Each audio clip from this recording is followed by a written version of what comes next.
So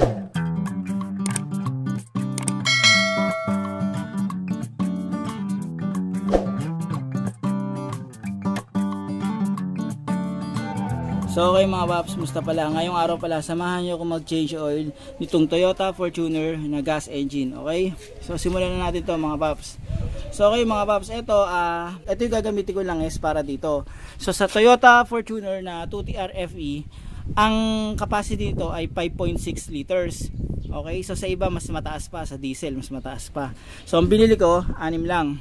Yan, 6 na fully synthetic 5W30, okay? Tapos, yung oil filter niya, ayun o, 90915 YCC-D2. Kailangan nyo rin ng funnel, yan. Tapos, pantanggal ng oil filter. Siyempre, tools, yan, kailangan yan. Sa batya, para sa pagde-drain na natin ng langis. Okay? So, yun yung mga kailangan gamitin sa pag-change oil nitong Toyota Fortuner. So, simulan na natin to mga paps. So, okay mga paps, para mapakita ko sa inyo lalo yung loob, gagawin ko, tatanggalin ko yung pinaka-skid plate niyan. Okay? Tanggalin na natin. Okay mga paps, dito natin sisimulan yung pagtatanggal yan. Ito 12mm 12mm yan. Okay. Yan. Okay.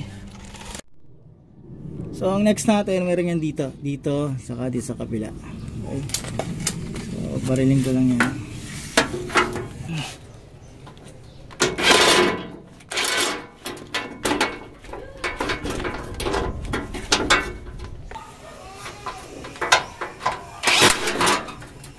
Yan. Okay, para lang maluwag kahit paano. So okay mga paps, ito yung pinaka drain bolt niyan. Maglagay kayo ng salalayan kapag magdi-drain kayo, okay? So ito 14mm. 14mm yan. So ayan. Luwagan ko na.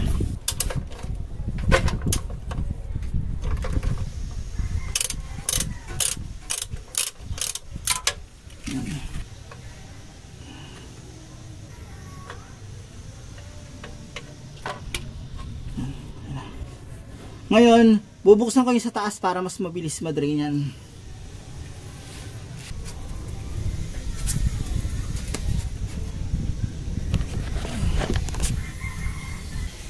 So, buksan nyo lang to. Yan. Para mabilis ma-drain. So, ang next natin mga paps, itong oil filter. So, yung oil filter, ganyan. Nakaw tayo ng oil filter wrench. Itatag dati ito. Yan. Yan. Okay. Ganyan lang.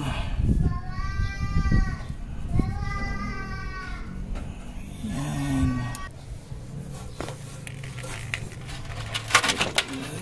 Dito lang.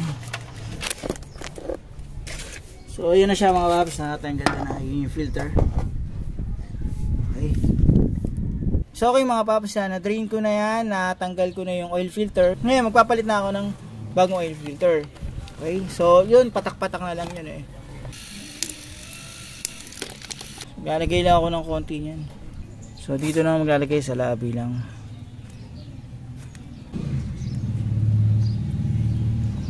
Okay na yan. So babalik na natin itong oil filter.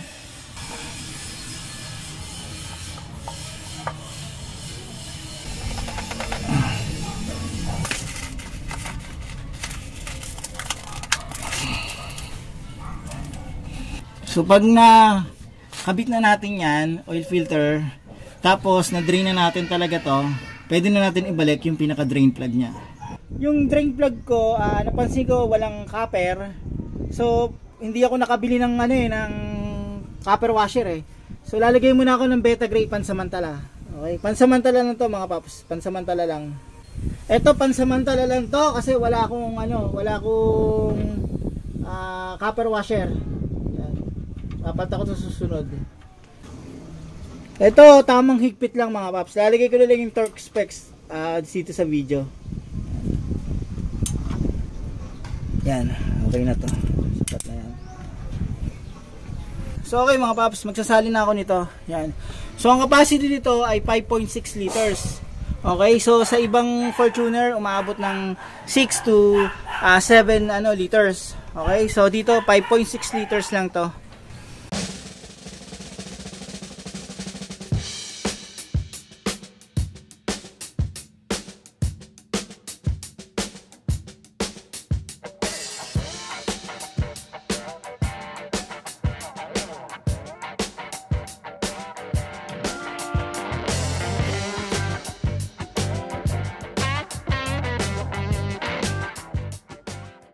So, ito na yung huli. Bali, ito 5.6. Yan. So, okay na yan. Tapos, pwede ko nang yan. Sarado to. Tapos, papaandarin ko na siya mga paps. So, ayan. Start ko na yung makina para mag-circulate yung langis. Mga ilang minuto lang. Tapos, i-check nyo kung may mga leak. Yan. So, i-check ko kung may leak yan. Wala naman. So ayan, napasirculate ko na yan. Ngayon, konting paalala lang. Yung yung used oil, proper disposal lang. May mga talyer, may mga shop na tumatanggap ng used oil, may mga nangangalakal na tumatanggap naman ng used oil. So proper disposal lang yan. Tapos yan, yung pagbabalik ng yung sa ilalim na skid plate, hindi yung front skid plate, yung pinaka niya, ilalim ito. Reverse order lang ng ng pagtatanggal sa pagbabalik. So pwede ko munang wag kabit yan kasi i-observe ko pa yung kung may leak. Tapos pag susukatin ng engine oil, dapat patay ang makina. Yan, napainit na yan, papatay na makina tapos papalamigin ng 5 minutes sa susukatin yung engine oil. So ayan, pinatay ko na yung makina. Antay lang ako ng mga antay lang ako ng more than 5 minutes. Tapos susukatin ko yung level ng langis. So ayan, napahinga ko to ng more than 5 minutes. So pwede ko na i-check yung langis.